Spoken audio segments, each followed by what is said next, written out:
Breakup हो गई। देख रहे बा ब्रेकअप पार्टी रखे हमन टूरी तारी सबके व्यवस्था है पूरा। डीजे आप यहाँ गाठा पूरा दारू चखना सब है।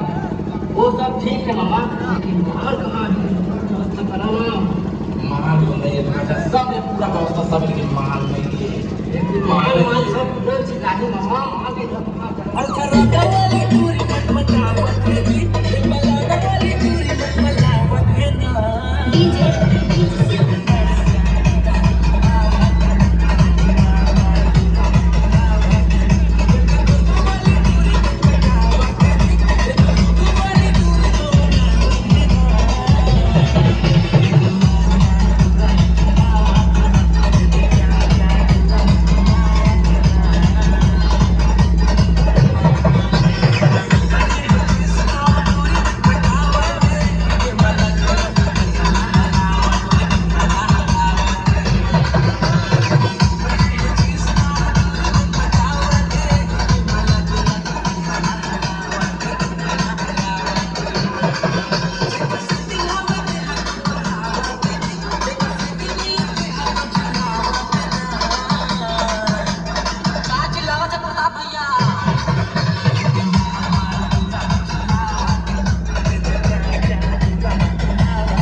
शादी तय कर दी है।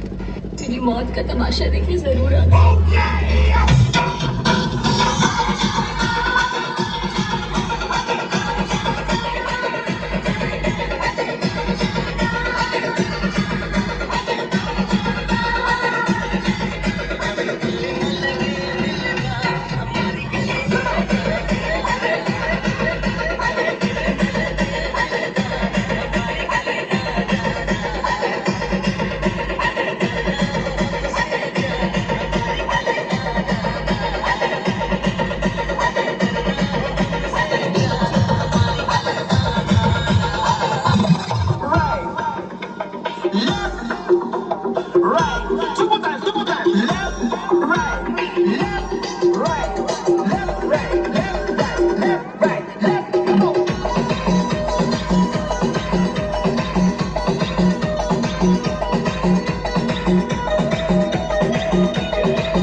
संग वाला कहूँ ना कि ठाकुर छना जब बैंड पार्टी बाजी ना भारतीय जनता बैंड पार्टी मैं को यही वाला गाना लगी है कहूँ ना कि ये देख उठा ले जाऊंगा तो के मैं डोली में देखत रह जाई सनम बेचारी ना